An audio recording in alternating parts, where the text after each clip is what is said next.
Olá, tudo bem?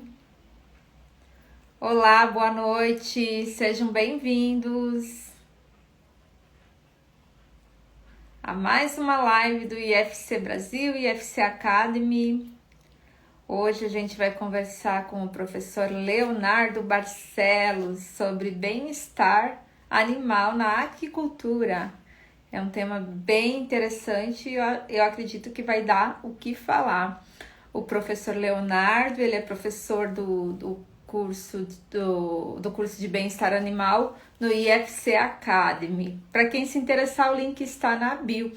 E eu sou Samara, do marketing do IFC, e eu já vou chamar o professor para a gente não perder tempo, né? Porque hoje o assunto vai render. Vamos lá. Será que é eu? Ô, professor Alves, boa noite. Boa noite a todos. Boa noite, professor. Tudo bem? Olá, tudo bom? Che- Tudo bem, que bom que chegou o meu dia. Eu Chegou, assisti as né? outras lives, estava ansioso para participar. Foram ótimas lives até agora, o pessoal assim muito interessado nos assuntos, né? E é bom que a gente cria um canal, né, de Que bom, conversa também, um pouco de, né, descontraído, mas com certeza traz muita sem dúvida. informação para o pessoal. Professor, eu vou pedir que se apresente para o pessoal. Eu acho que a melhor forma é a gente mesmo se apresentar, né? Isso. Eu brinco que eu começo as minhas apresentações aos 4 anos de idade, Ah, quando meu é. pai me deu um aquário. Foi aí meu primeiro contato com peixe, e são 46 anos com os peixes. Até se eu conseguisse virar a tela aqui, tem dois aquários Sério? enormes aqui no meu Foi escritório, daí eu que não veio vivo a sem eles. paixão, então. E sempre com peixe. É, sem dúvida, sem dúvida. E daí, quando eu comecei a faculdade veterinária, teve aquelas disciplinas iniciais que mostram tópicos gerais, foi a professora Silvia Souza lá falar sobre a piscicultura, e eu me encantei e ali comecei. Então, eu estava fazendo as contas, esse ano Que fechei 30 bacana. anos ligado E à aquacultura, atualmente, né? Muito interessante isso. pode E falar, sempre a minha atualmente linha, atua na Universidade de Passo diga, Fundo, né? faz já 21 anos que eu estou aqui, né? Me virei passufundense, sou de Porto Alegre, mas acabei parando aqui e até pelo o trabalho que eu fiz ainda durante o doutorado aqui com os peixes, trabalhei com os jundiás aqui na universidade e acabei ficando por aqui. E sempre trabalhando com essas linhas de estresse, de bem-estar, e depois ainda tive um contato, um grande amigo, o professor Volpato, Gilson Volpato, que era a referência em bem-estar de peixes, e acabei, então, seguindo nessa área e trabalhando até hoje nessa parte, um pouco de toxicologia também, que é uma área que me interessa, muito comportamento, que tem tudo a ver com bem-estar. Então, nessa linha que Eu a gente quero, segue atuando e segue tentando bacana. contribuir, Eu quero né, com agradecer esse ao curador momento. do IFC, ex-ministro da Pesca, presidente do IFC Brasil, Altemir Gerbolin, que está na live, a todos que estão entrando. Deixar o canal aberto para vocês fazerem perguntas, né? E comentários. A casa é nossa aqui. Professor, então o senhor tem mais de 30 anos na piscicultura, né? Muita coisa mudou. Desde o começo, lá na graduação E ainda, é muita isso coisa aí. deve ter mudado É nesse um tempo tempo. todo. Inclusive, Deu para ver eu bastante coisa. não tenho dúvidas, eu acredito que não se falava de bem-estar 30 anos atrás. Sem dúvida. Estava se começando as primeiras grandes evidências assim que os peixes são sencientes, são capazes de sofrer, elas já são desse século, já são 2004, 2002. Muito pouca coisa se falava antes disso, né? E, e daí, bom, a partir daí a coisa começou a crescer, mas impressionante assim, de 2018 para cá, esse assunto entrou na pauta e agora em qualquer reunião, em qualquer lugar do mundo que está se falando em cadeia produtiva de peixe cultivado, o bem-estar entra muito forte por questão dos consumidores, por questão até de mercado internacional, né, que foi até a minha palestra no último IFC. Então, é um momento que se desenha de bastante preocupação no sentido de poder nós conseguirmos recuperar esse tempo perdido em relação às outras cadeias. Né? Enquanto já se fala em bem-estar de suínos, de bovinos há 30 anos ou mais, peixe é algo muito recente onde a aquacultura realmente se preocupou com isso. E está correndo atrás, e vai ter que correr atrás, e vamos ter que pesquisar e trabalhar nisso e nos adequar, porque certamente a opinião pública, os consumidores, cada vez mais vão se preocupar com esse tipo de coisa. E nós também merecemos, os peixes merecem uma vida mais digna, né? E nós é que somos os responsáveis por propiciar isso. Né? Garante veterinário, ração de boa qualidade, porque não para os peixes, né? Que são... acabam nos dando renda, né? No fim das contas. Professor, e o senhor coloca no seu curso... Sim, e que sem dúvida, quanto melhor eles estiverem, quanto melhores eles estiverem, melhor os rendimentos nós vamos ter, né? Então, o bem-estar, eu sempre digo muito para os alunos na disciplina de bem-estar, o bem-estar se paga, né? É um investimento que se paga, sem sombra de dúvida, porque e traz bastante reflexos na produção. Né? O bem-estar. Sem dúvida, porque cada vez mais o cerco, no sentido, vai se fechar no sentido, bom, queremos saber como é que esse alevino foi produzido, como é que estavam as matrizes, como é que foi a criação, o que foi usado, quais eram as condições de manutenção, como é que esse animal foi transportado, como é que esse animal foi abatido, isso tudo vai cada vez mais estar na pauta.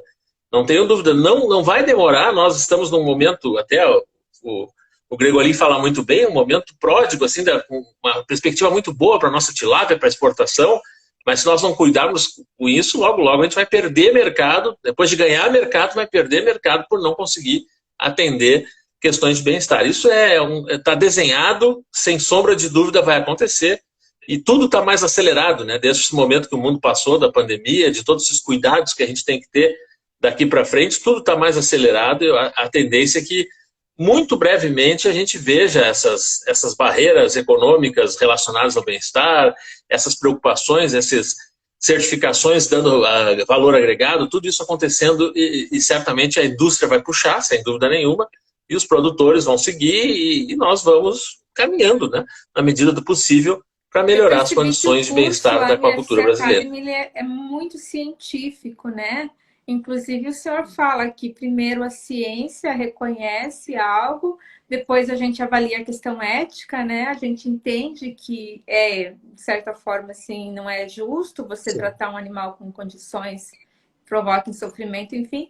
E, por fim, a lei, né? A lei que nos permite aplicar aquilo. Como que está a legislação brasileira hoje em relação a isso? Não está... Não está. Por incrível que pareça, só agora que eu estou trabalhando bastante a fundo agora na questão de abate, por exemplo, toda a normativa nacional de animais de açougue não inclui peixe, né? Então, assim, legalmente, nós não temos absolutamente nenhum compromisso da forma de abater. Nós agora estamos no ponto ético e ainda carecendo de muita pesquisa, né?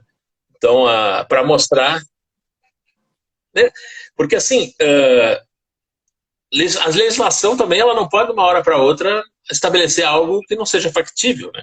Esse, inclusive, é o conceito de bem-estar único. Não posso criar algo também que impacte na rentabilidade da produção. Então, vai ter que se criar coisas progressivas e com prazos de atendimento, né?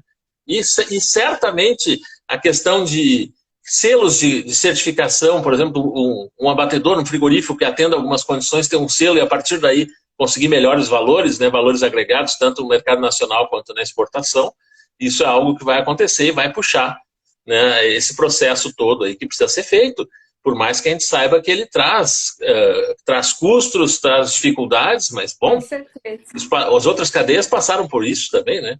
E venceram, né? E nós vamos vencer também, não tenho dúvida disso. A própria suinocultura está a questão de voltando lá para um jeito antigo de produzir, que é as fêmeas fora das celas, né? Então, sem dúvida. Sim, sim. As galinhas poedeiras não em gaiola, né? Cage free, as gaiolas paredeiras do suinocultura, que hoje é considerado até um manejo intrínseco, sem o qual não se pode trabalhar em suinocultura, mas é uma questão, eu falo sempre para os alunos, vocês vão viver, talvez eu já esteja numa fase de aposentadoria, mas eles vão viver certamente ainda um cenário muito diferente. E eu gosto de usar muito o exemplo da época que eu era aluno, né? As coisas que se podia fazer com os animais, por exemplo, em aula, em experimentação, e que hoje não se podem mais. Claro que todo mundo reagiu, todo mundo disse, mas como é que eu vou educar uma pessoa, como é que eu vou formar sem poder fazer isso? Mas aí, ó, estamos formando e não temos mais isso. Então, esses processos, eles vão acontecendo, quer a gente queira, quer não, e o curso traz muito isso, assim, bom, pelo menos, mesmo que você não vá atuar diretamente nesse processo, você não pode ficar, usando o termo aquático, boiando, né? Então, eu falo assim, você vai para um congresso, para uma reunião, onde o tema aquacultura, piscicultura seja a pauta, em algum momento vai surgir bem-estar. Você, pelo menos, tem que ter condições de entender o que está se falando e participar dessa discussão. Então, já é um grande motivo para fazer um curso como o nosso, aí, que a gente está propondo, né? Para que as pessoas tenham mais conhecimento, porque ninguém se preocupa com aquilo que não conhece. Então, e uma questão que eu gosto muito sempre de falar, a questão da compreensão do bem-estar, ele me permite, à medida que eu entendo melhor isso, me permite antecipar muita coisa. Então, quando alguém me fala assim, mas um curso é um investimento, uma situação de bem-estar é um investimento, bom, mas eu uso só um exemplo, se essa pessoa é bem treinada, por exemplo, para indicadores comportamentais de bem-estar, as alterações desses indicadores são muito precoces. Ele pode evitar uma mortalidade gigantesca aí por um surto de alguma das bacterioses que acontece no nosso país, só por perceber que alguma coisa está derivando, né? Alguma coisa não está adequada. Então, o conhecimento nessa área se paga muito rápido. É um olhar inovador, né? sobre Na primeira que ele profissão consiga. que só agrega, né? O Altemir Gregolin comenta, parabéns, professor Barcelos, seu curso de bem-estar em aquicultura é extraordinário, realmente ele é, e nos desafia a tratar disso com muita responsabilidade, porque o mercado exige. Não só porque o mercado, né? Mas como o professor comentou, os peixes merecem, né? Aí o Gregolin pergunta também, em que estágio o tema bem-estar está na União Europeia? Já existe legislação tratando disso na aquicultura lá? A Europa, que é sempre a precursora, né, desses temas. Sim. É aí que vai puxar extremamente forte a legislação, principalmente na cadeia do salmão. Por exemplo, hoje, se alguma indústria quiser apresentar uma inovação em termos de abate e de sensibilização pré-abate, ela vai ter que apresentar pesquisas, inclusive com eletroencefalograma, com uma série de questões comprovando que aquele método induz a perda de consciência e que o animal é abatido sem qualquer chance de recobrar essa consciência. Então, assim, está nesse ponto, né? Os equipamentos, claro, é uma cadeia já mais consolidada, eles falam nisso há muito mais tempo que nós. Então, hoje tem equipamentos para tudo que é talvez o nosso maior gargalo para lidar nessa questão de abate, vai ser adaptar equipamentos, criar equipamentos para a realidade brasileira. Né? Abater um salmão de 5, 6 quilos é bem diferente de uma tilápia de 1 quilo. Né? Até de conformação, até das nadadeiras da tilápia com os seus raios duros são bem diferentes da conformação do salmão. Então, praticamente nada, nenhum maquinário de salmão a gente consegue usar ele para tilápia sem adaptações. Então, muita pesquisa. Eu até digo assim, ó, se hoje me perguntasse um tema para induzir um edital, né, tomara que voltemos a ter dinheiro para pesquisa, na área de aquacultura, é esse, adaptação, pesquisa em métodos de abate, adaptação de equipamentos, criação de inovações nessa área, porque os que existem não são factíveis com o volume de peixe que a gente abate por dia. Né? Pegar uma tilápia por uma para fazer um método individual é impossível. Então a gente vai ter que aliar uma pesquisa de caráter extremamente multidisciplinar, multiprofissional, vai ter que ter engenheiro, físico, economista, veterinário, agrônomo, zootecnista, todo mundo atuando nisso para achar a forma que nós vamos lidar com essa nossa aquacultura, né? E é tão variada, uma maravilha do Brasil é esse, né? Nós podemos, numa viagem de poucos quilômetros, ver peixe sendo abatido com 800 gramas e em outro ver peixe sendo abatido com 30 quilos. Tambaqui, pirarucu. Então, é uma variedade muito grande, mas que nos cria também esse tipo de problema, né? De criar equipamentos, procedimentos, protocolos adaptados à aquacultura brasileira. A sua característica, né? Que acaba também complicando um pouquinho. Mas, Professor, o senhor apresenta três Claro, então conceitos, né, que a ciência já traz de bem-estar. Quais são?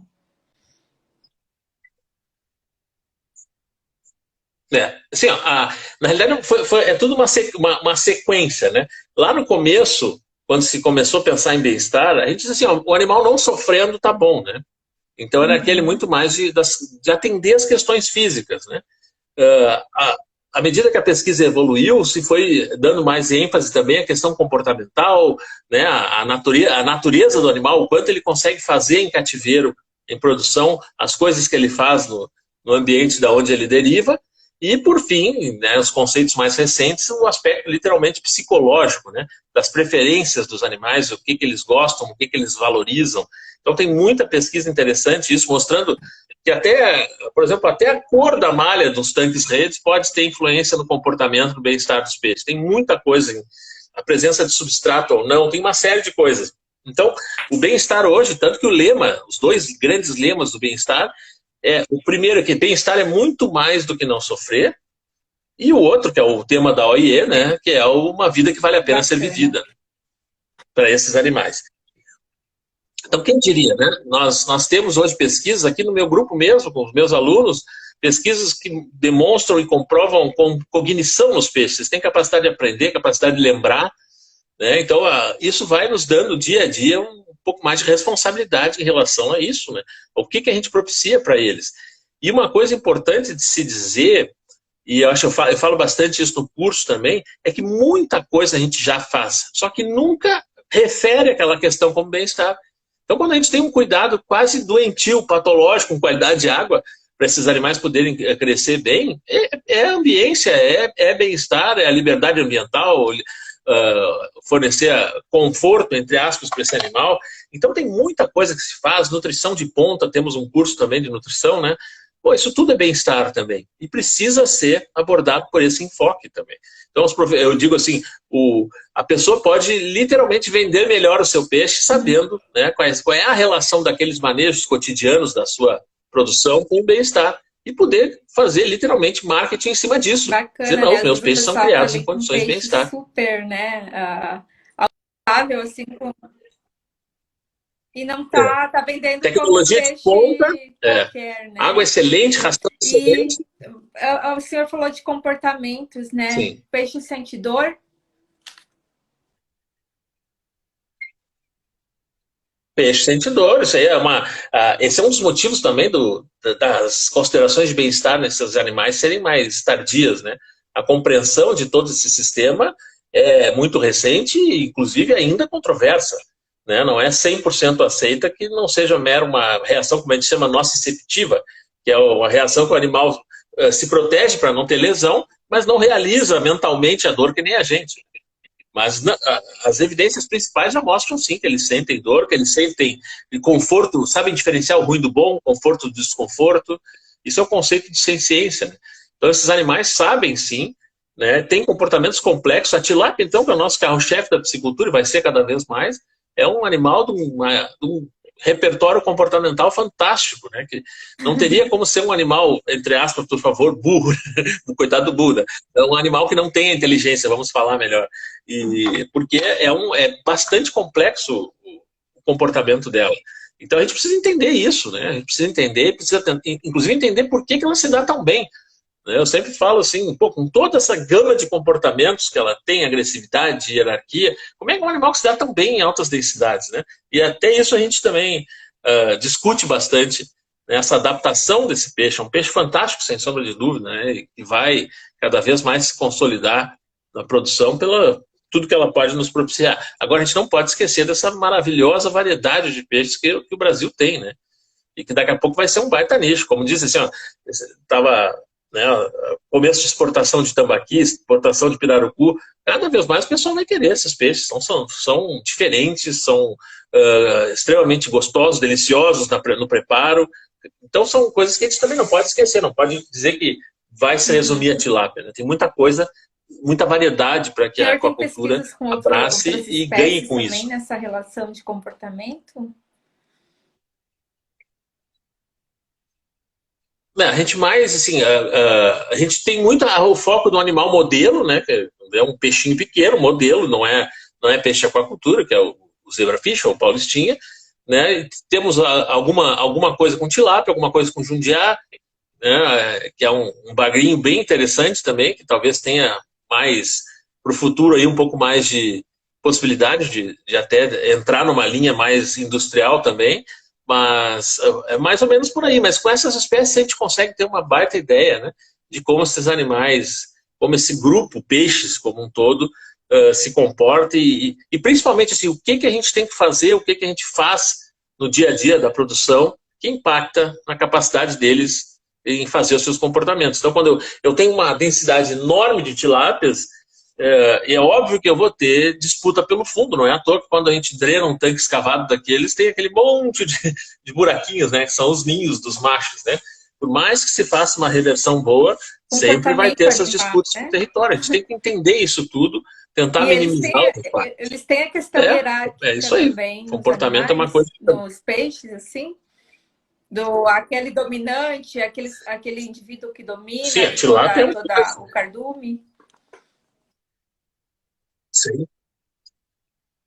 Sem dúvida. Claro que em altas densidades isso se perde um pouco. Até em aquariofilia se faz isso, né? Aqueles animais agressivos se botam um monte, chega um ponto que não tem nenhuma possibilidade de ter recurso para todos e eles param de disputar os recursos, né? Então existe um limite onde alguns comportamentos são bloqueados e se a gente pensar isso é uma consideração de bem-estar também, né? Porque se eu não permito que o animal faça o seu comportamento, ele de certa forma está impactando. Então não é tudo tão linear assim. Porque se eu deixo eles brigarem também não é legal, se cria uma situação de alta disputa. Então não é uma coisa tão simples assim, por isso que é tão importante a gente entender, né? Por isso que a gente, por exemplo, montou lá 20 aulas, né? Passando por diversos pontos, para a pessoa poder entender que não se pode olhar bem-estar por uma ótica só, né? Não se pode olhar só... Não é à toa que os conceitos de bem-estar que são usados, né, que eu digo, por exemplo, as famosas 5 liberdades que até chegam a assumir status de conceito, às vezes, de tanto que se conhece, né? Ou os 5 domínios também. Pô, eles tentam justamente abrir o leque, ver tudo que está envolvido, né? E como essas liberdades, como esses domínios interagem. Muitas vezes tu acerta um e prejudica o outro. Então é uma coisa que a gente precisa cada vez mais conhecimento para poder adaptar a nossa aquacultura a essa exigência que vai ser crescente, sem sombra de dúvida. Isso aí eu falo sem nenhum medo de errar. Tem coisas que a gente fala às vezes com receio, não sei se vai ser assim, mas essa não tenho nenhum receio. Tudo que se vê hoje com outras cadeias, né, nós vamos passar por isso também, a exigência de uma rastreabilidade, a exigência da comprovação que esses animais não sofrem na hora do abate, isso aí tudo vai ser muito presente aí nessa próxima 1 ou 2 décadas aí vai ser a nossa grande preocupação, não tem nenhuma dúvida disso. Boa noite, ele está sempre conosco aqui.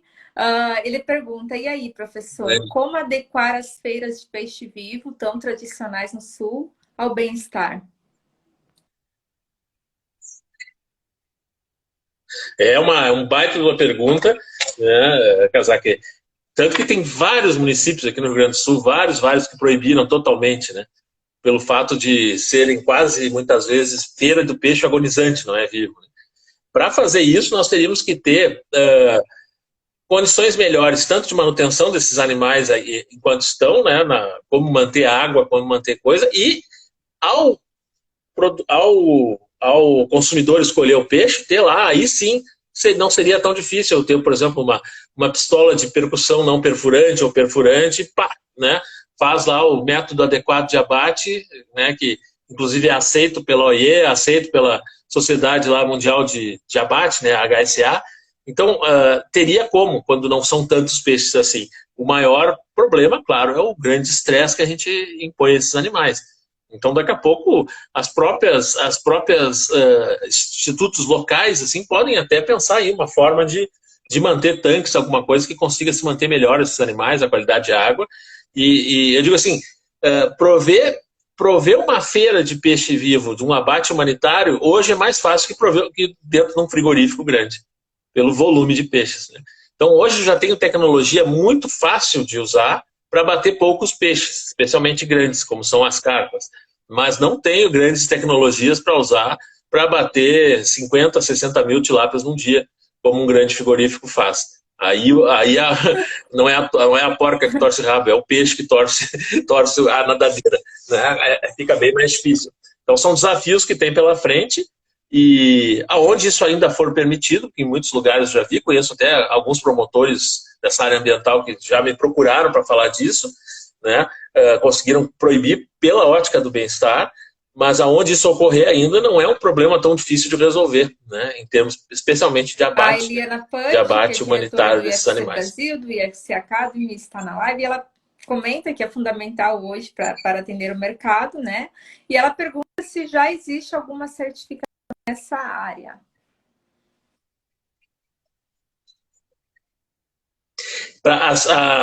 A única, pode ter alguma recém-instalada, né? Mas a única certificadora maior de bem-estar no Brasil ainda não faz peixe, né? E isso é um sinal no mundo todo, muito poucas entraram.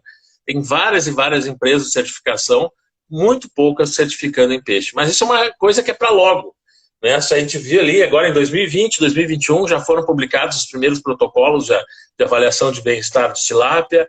Então é uma questão que não vai demorar muito, nós vamos ter certamente empresas certificando, e eu falo daí para os alunos dos vários cursos que atuam na aquacultura, que certamente vai se abrir uma possibilidade muito interessante de trabalho aí, porque nenhuma produtora, nenhuma integradora vai chamar uma empresa dessa certificadora, que é caro certificar, sem ter certeza que vai receber o selo, né? Então, as consultorias, as assessorias na área de bem-estar certamente serão um bom campo de trabalho aí no futuro também, porque vai ser necessário, sem sombra de dúvida, né? Antes de partir para tentar obter um selo de certificação, adequar tudo, né? Para ter certeza que esse selo vem, senão é um investimento que não se paga, né? Então, nas outras cadeias é muito claro isso, né? As pessoas fazem todos os ajustes necessários na granja, na produção de leite, antes de chamar a certificadora, porque daí tem certeza. Bom, quando eles vierem, certamente vai ser certificado, nós vamos ganhar o selo e vamos, por meio do valor agregado, logo, logo tirar esse investimento. Então, é nesse ponto que a gente tem. Ainda não, mas eu acho que é algo para logo, se é que já não tem algo surgindo aí e eu não tenho conhecimento. Mas, a princípio, ainda não temos nenhuma oficialmente certificando peixe. Uma comissão lá. Qual que é a visão hoje do Ministério?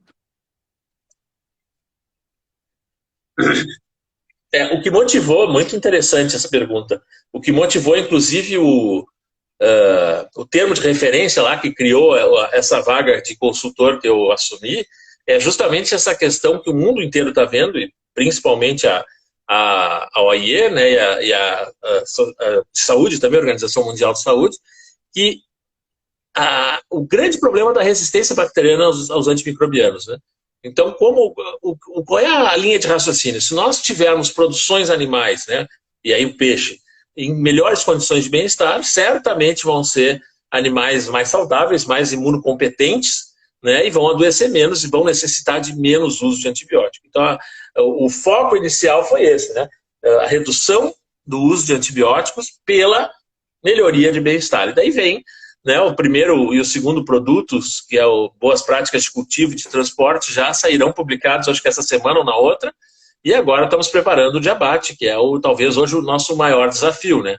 A gente faz uma aquicultura muito boa até chegar ao final. No final, tem muito desafio ainda pela frente, né?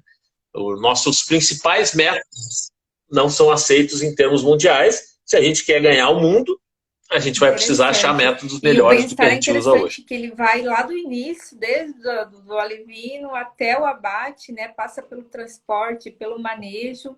E também o curso ele é interessante porque ele é adequado tanto para estudantes da área, né? Como para produtores. E até profissionais que já estão na área, porque é um assunto que com certeza daqui a pouco vai estar borbulhando aí, né?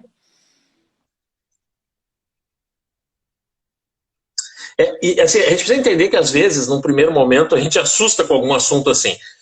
Eu gosto de contar muito o caos, né? Quem gosta de peixe sempre tem um bom caos para contar. Em 2018 teve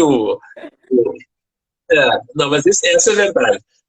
Talvez até algum dos nossos colegas que nos assistem tenham participado desse evento, né? Os eventos da MSD, o High Quality Tilapia, né? 2018 foi no Brasil, foi ali em Campinas, E eu palestrei nesse evento justamente falando certificação de bem-estar para deixar os animais mais imunocompetentes, não incompetentes, poderem, a partir daí, responder melhor à vacinação, né? Poder, quem sabe, por meio de uma certificação, agregar valor. No primeiro momento foi uma gritaria, tipo, mais um custo para nós produtores e tudo mais, né? Parecia algo para daqui 10 anos. Eis a surpresa que, em menos de 3 anos, esse assunto está pipocando e é um dos mais falados no mundo inteiro, especialmente nas cadeias europeias e americanas. Então, às vezes a coisa acontece muito rápido. E esse assunto é um que está entrando muito rápido na discussão, na pauta em nível global. Né? E nós vamos partir para isso, sem sombra de dúvida. Né? De cada vez mais ter que levantar os pontos críticos, ter que ver onde é que a gente acerta, onde é que a gente erra, e investir em pesquisa, em melhoria, para melhorar o que está errado e divulgar melhor o que está certo. Joaquim Esse vai ser o caminho. Que se tanques de geomembrana e lona vão ser um problema para a agricultura com situação de microplástico? É uma excelente pergunta, né? Eu tenho muita pesquisa sobre o impacto dos microplásticos, né? Inclusive nos peixes, mas especificamente mostrando dentro de situações de aquacultura em tanques revestidos, eu não li nada ainda, né? Mas, assim, num primeiro momento, não sei o quanto nós teremos tempo, né? O cultivo mais curto, de ter problemas maiores. Às vezes os microplásticos precisam ao longo da vida do animal, se acumular e causar problema. Mas se eu falar mais que isso, não vou estar sendo correto, porque eu não consegui ler nada a respeito ainda, mas não é absurdo de se pensar. A gente usa uma lona plástica, né, que é algum tipo de plástico, à medida que isso for envelhecendo e soltando, né, fragmentos e criar uma problemática de microplástico, não é absurdo de se pensar, senão afetando diretamente os peixes em cultivo, os efluentes dessa piscicultura, né, contribuírem para esse problema que é mundial também. É um outro tópico bem relevante de pesquisa. Se souberes de alguma coisa, adoraria receber, se tiver acesso a algum artigo, alguma tese nessa linha, porque é uma preocupação importante. Professor, podia relacionar em ordem de ideias quais seriam os melhores métodos de insensibilização? Acho que ele ainda está falando lá das feiras, né?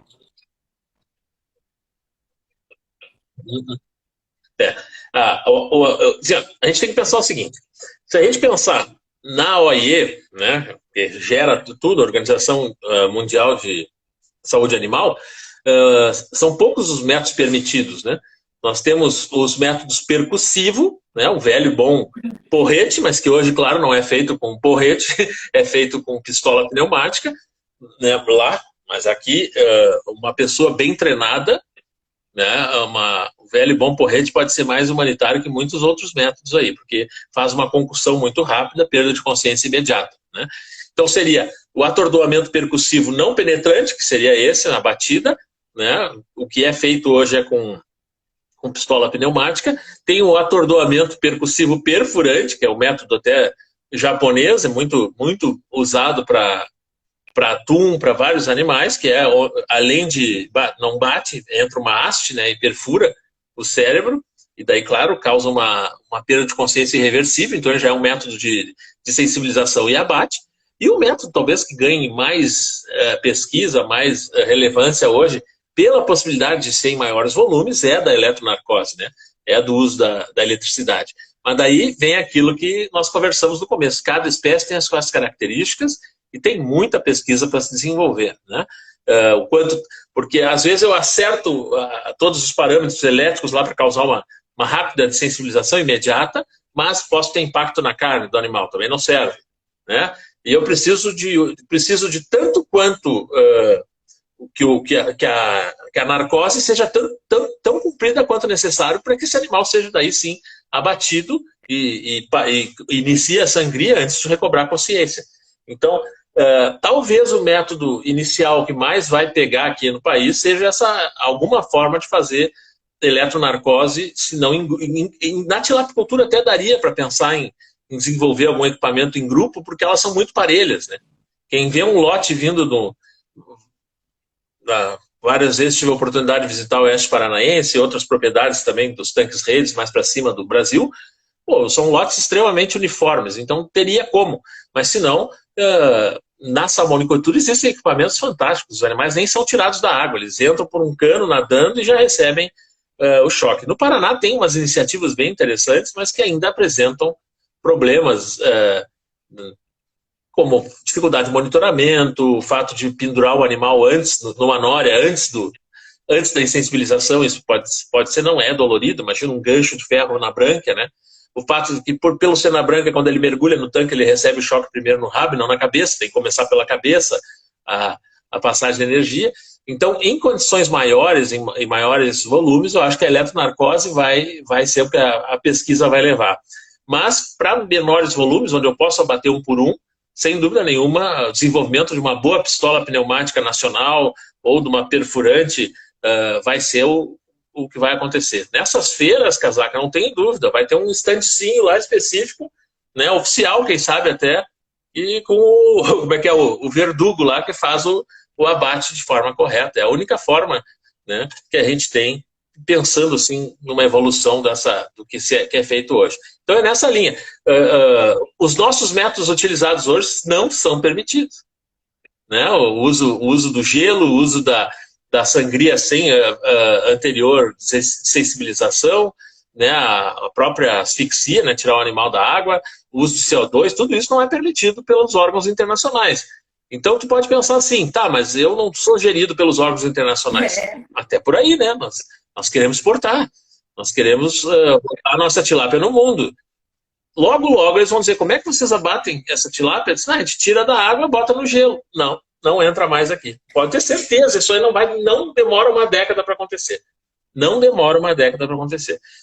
O mercado internacional vai exigir um peixe que seja transportado vivo e seja abatido de forma adequada num frigorífico especializado. Abater na propriedade, por mais que seja a realidade nacional, por mais que mudar isso seja muito difícil, muito caro, muito oneroso, muito trabalhoso, mas nós vamos ter que nos debruçar em pesquisa, né? Eu sei que a Embrapa está pensando em entrar nessas linhas também, a gente já tem discutido, conversado, debruçar sobre isso e achar formas de vencer esse desafio aí, que não está adequado às legislações em nível internacional, onde a gente quer comercializar o nosso produto também. Provavelmente vai causar uma revolução na forma como é feito hoje os processos. Uhum. Sem dúvida, todas aquelas barreiras sanitárias que a gente viu que era tão fácil de entender, aqui não entra um animal porque vocês têm a doença tal, aqui não entra, só vai poder exportar quando for zona livre de vacinação. Essas barreiras sanitárias que são fáceis de entender, elas vão acontecer logo, já acontecem em outras cadeias, para bem-estar. Ou tu comprova por rastreabilidade, né, que o animal, toda a vida dele, né, desde que ele nasceu até desde do dia que ele foi abatido, ou tu não vende mais para alguns mercados. Isso é uma realidade, né? Até a minha palestra foi sobre isso, eu tentei construir esse raciocínio com todos e mostrar tudo que já está acontecendo, né? E é a próxima fronteira, né? A gente pensa assim, as questões ambientais, as questões de trabalho análogo à escravidão, tudo isso já está na pauta da Organização Mundial do Comércio. A grande próxima fronteira é essa, bem-estar animal. Isso ser dentro da legislação do comércio exterior. Gleison Silva, boa noite, professor. Como relacionar os métodos de insensibilização com o rigor mortis?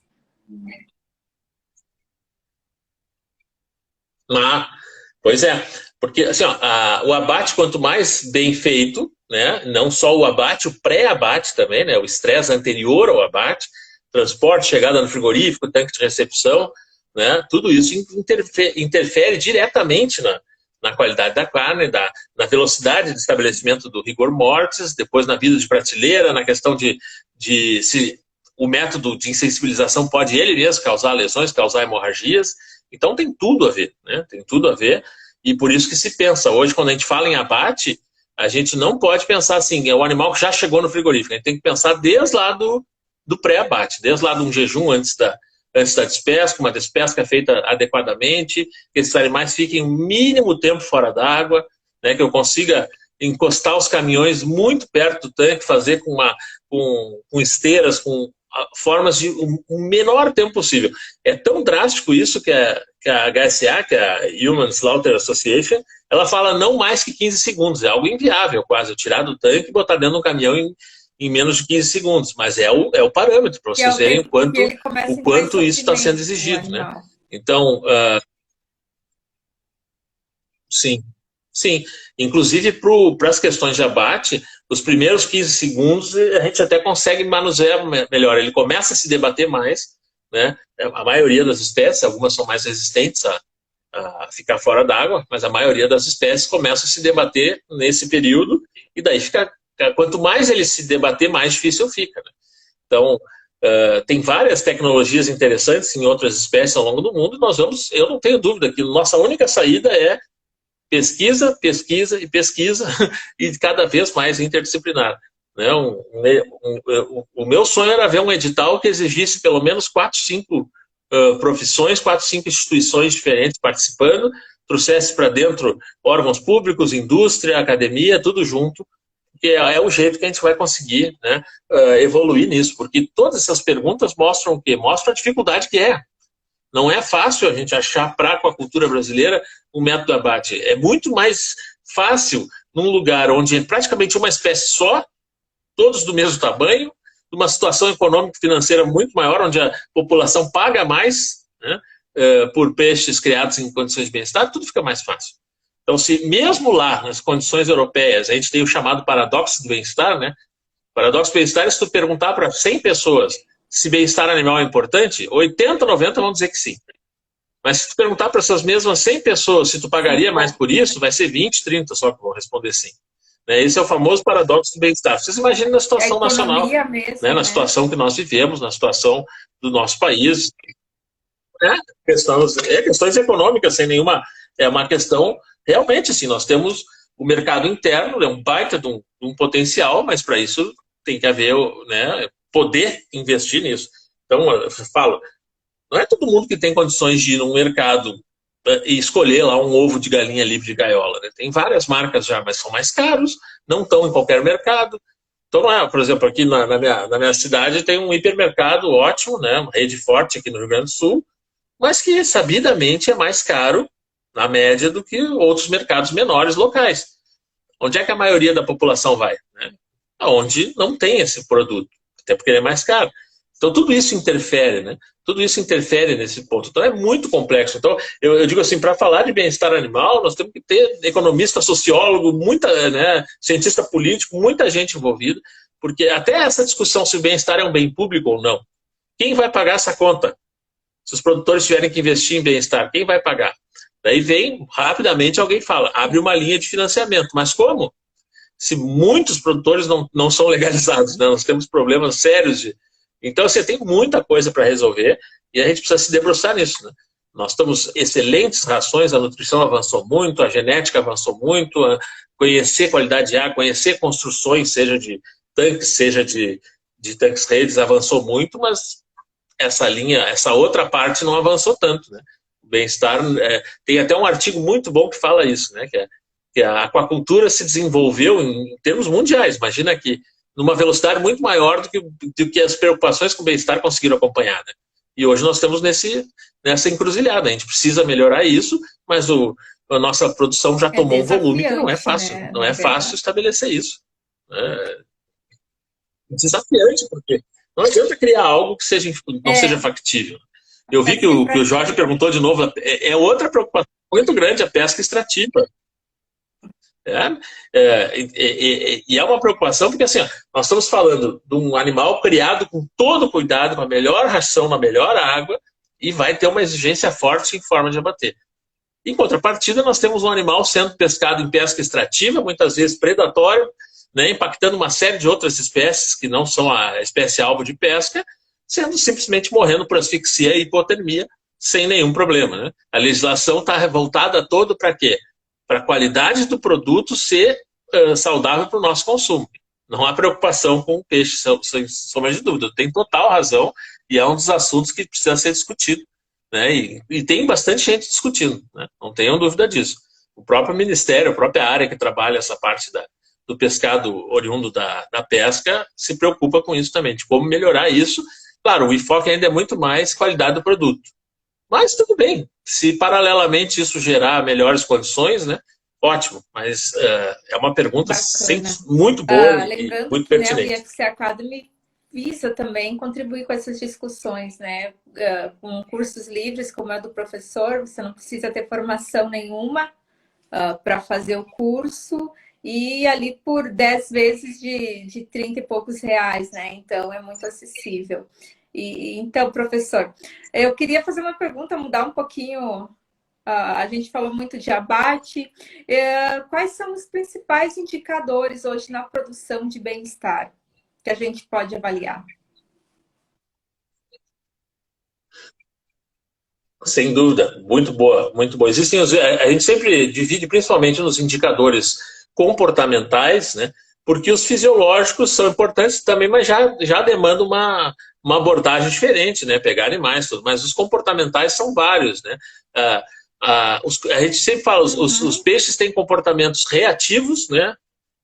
Como reagem a estímulos, tem os comportamentos que não são reativos. Então, a observação do comportamento alimentar é importante, a distribuição no tanque está adequada, toda a questão da forma de respiração, que é paralelamente um indicador fisiológico também, né? Frequência ventilatória, pelos movimentos do opérculo, e aí a presença de comportamentos atípicos, né? Que podem nos indicar. Então, o que a gente fala é que não importa o tipo de indicador, o mais importante é registro. Para bem-estar tem que registrar, o produtor tem que saber qual é o normal. Isso é treinamento também, né? Então, porque quanto antes ele observar que há uma modificação, então, pô, todo dia ele faz, né, o manejo lá e ele está observando os peixes. Eu já vi propriedades altissimamente, de tecnologia de ponta automatizada, mas mesmo assim tem lá o tratador com o seu carrinho, né, distribuindo alguma ração em algum lugar para ver como é que os animais respondem, né, como é que eles... Porque a observação dos animais já é mais dificuldade, né, já é mais dificultosa. Nos animais terrestres, numa pocilga de suínos, num aviário de frangos, é muito mais Verdade, fácil né? de ver os animais do que nos tanques de piscicultura, né? É. Então, sem dúvida nenhuma, os comportamentais, tanto que evoluiu, né, nas produções em tanque-rede, especialmente salmão, todas elas são monitoradas por câmera o tempo todo, né? E já tendo, inclusive, algoritmo que mostra, olha, aconteceu uma distribuição anormal, os peixes estão tudo num lado do tanque, alguma coisa aconteceu, né? Um predador que apareceu, o que aconteceu? Alguma coisa estagnou a água ali, né? Algum problema na malha, então os principais indicadores são realmente comportamentais, né? A gente tem até uma das aulas é essa, a terceira aula do nosso curso é indicadores comportamentais de bem-estar e depois indicadores fisiológicos, depois algo também bem importante que é como avaliar isso num monte de bicho. Uma coisa é tu olhar um peixe e avaliar ele, outra coisa é tu ter um tanque daqui a pouco com 30, 40, 50 mil dentro, né? A gente já vê aqueles tanques escavados grandes lá do Oeste Paranaense, por exemplo, ou aquelas gaiolas de grande volume também que a gente tem já no Brasil. A quantidade de peixe que tem dentro não é fácil, né? Então, nessas produções mais tecnificadas, é outra linha de pesquisa fantástica para os programas aí de pós-graduação em aquacultura, é esse monitoramento, né, por câmara e criar formas de verificar alterações comportamentais. São os principais indicadores, até porque os fisiológicos são importantes, mas já são de mais difícil avaliação. A gente aproveita para olhar indicadores fisiológicos quando faz mais por a questão da sanidade, né? Por exemplo, faz uma necrópsia aí para observar, para diagnóstico, claro, você já vai observar outros indicadores que podem indicar que esse animal vem em uma condição inadequada, ou de estresse, ou de outra questão que impacte o seu bem-estar. Mas é por aí, né? Por aí a coisa. Não é fácil, né? Dos animais é os mais difíceis, porque não estão no nosso meio, né? Mais difícil de observar. Até porque a água dos tanques a gente não quer que fique totalmente cristalina, né? A gente está trabalhando sempre aí com, especialmente os tanques escavados com alguma produção primária, então torna mais difícil ainda. Mas nos grandes tanques redes, o futuro, sem dúvida nenhuma, é monitoramento, vídeo monitoramento e avaliação por software até, né? Possa indicar qualquer mudança de padrão. Eu visitei até um aquário muito, muito interessante em Portugal, o aquário de Lisboa, e os caras tinham lá um sistema que ficava filmando o tempo todo o tanque principal, né? E tinha lá uma série já de É a verdadeira inteligência artificial, né? A inteligência vai acumulando informações e vai batendo a informação real com o que está acumulado. E eu observava o comportamento dos principais peixes, né? Qualquer alteração, aquilo lá indicava. Então é bem interessante esse futuro aí, da produção intensiva, principalmente, né? Para tentar captar quanto mais cedo possível esses indicadores comportamentais. A gente acha bonitinho lá no aquário, mas tem muita questão envolvida também.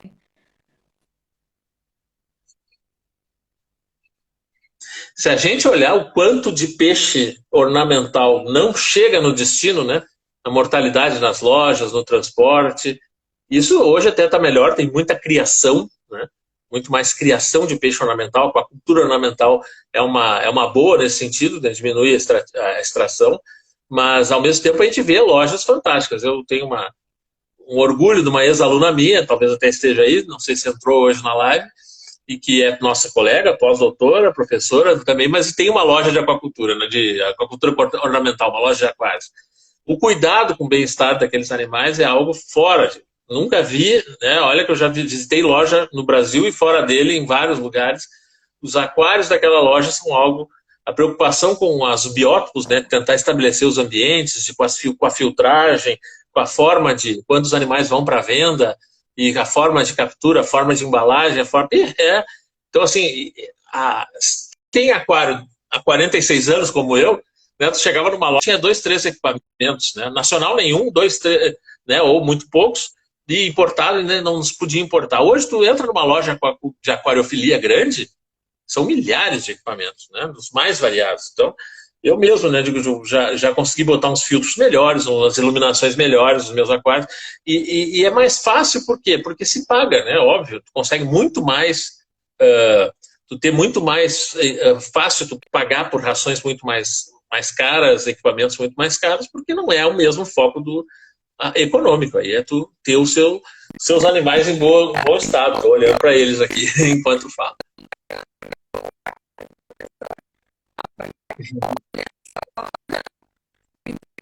Vamos lá, eles. Meus cubos, que eu digo, tem 2 cubos de 125 litros cada um aqui no escritório, e gosto muito, acompanho eles aí, sempre tive, né? São 46 anos sempre com peixe em casa.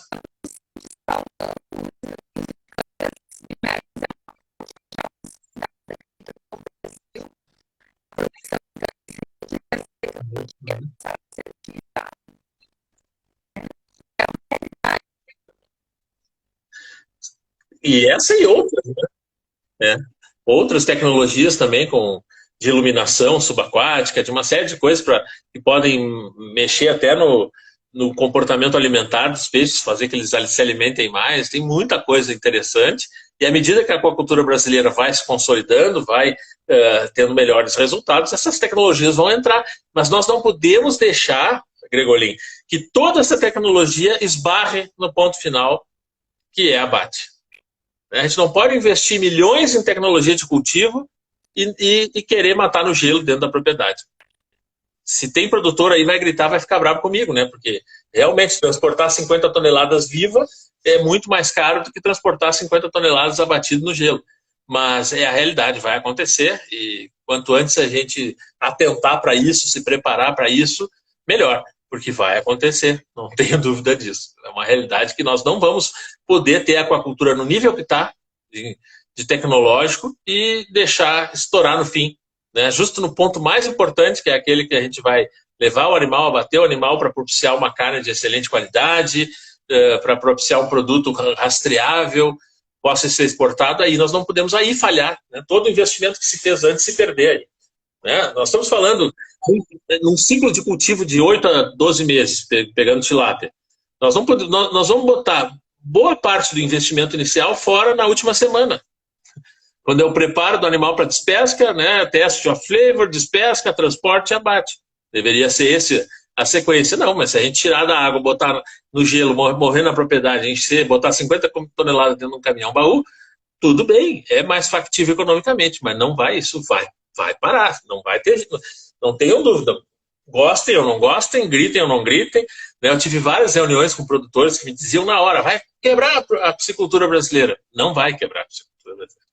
Nenhuma das outras cadeias quebrou quando passou por essas inovações. Nós vamos dar um jeito, nós vamos conseguir. Isso se faz com pesquisa, né? Com apoio às universidades, à Embrapa Aquicultura e tantos outros que se possa fazer. E esse papel especialmente aí, de difundir tecnologia, difundir conhecimento, que é o papel do IFC, né? Academy, né? Conhecimento acessível e que qualquer pessoa pode fazer. Se tem uma coisa boa, se tem alguma coisa que a gente vai olhar para trás e vai dizer alguma coisa boa deixou esse período de pandemia, é essas tecnologias, né? Evoluíram numa velocidade absurda, né? Absurda. Quem teve a oportunidade de usar uma dessas plataformas de streaming e de videoconferência antes de 2019 e agora é incomparável. É incomparável. Então, a necessidade trouxe uma velocidade de evolução muito grande, nós temos que aproveitar e estamos aproveitando, né? Certamente, há 5 anos atrás, eu não pensava em fazer um curso online. E hoje é uma realidade, está pronto, está aí o curso, né, Gregolin? Me lembro do dia que tu me ligou, né, propondo fazer esse curso. Que bom que eu aceitei de cara, né, meu amigo?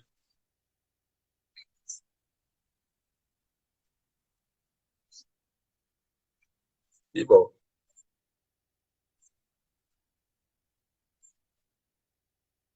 Eu te escuto bem, mas espero que não seja o meu.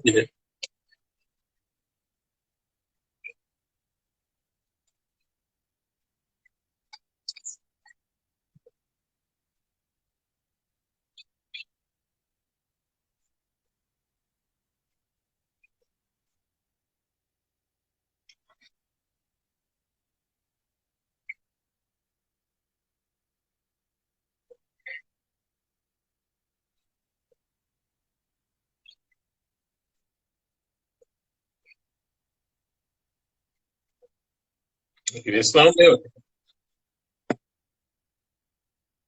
Ó, então vou falar eu, então, agora, enquanto eu arrumo o teu áudio aí. É bem isso, né? Que a gente conheça as coisas. Nós vivemos, sem dúvida nenhuma, na sociedade do conhecimento. Quanto mais a gente tiver conhecimento para discutir as coisas, mesmo que a gente não vá atuar diretamente, um bom profissional, um bom produtor, qualquer pessoa que atua numa cadeia produtiva, ele não pode correr o risco de entrar um assunto ele não saber do que estão falando. Então, eu digo, é uma das vantagens. E para quem quer começar a mexer nessa parte, quem tem interesse de trabalhar com bem-estar, seja na pesquisa, seja diretamente na produção, eu acho que é um primeiro passo bem importante também, né? Buscar conhecimento, buscar de quem já trabalha há tempo. É isso que eu tentei passar, né? Dentro desse curso, tentei passar a experiência de uma forma simples, não é um curso para um bem-estarista de várias décadas, né? Vai ser trivial para ele, mas se ele for de outra cadeia também não, porque quando chega nos peixes as coisas mudam bastante, né? Então eu fiquei orgulhoso do material, da forma que ficou, e fico muito contente de poder disponibilizar isso no IFC.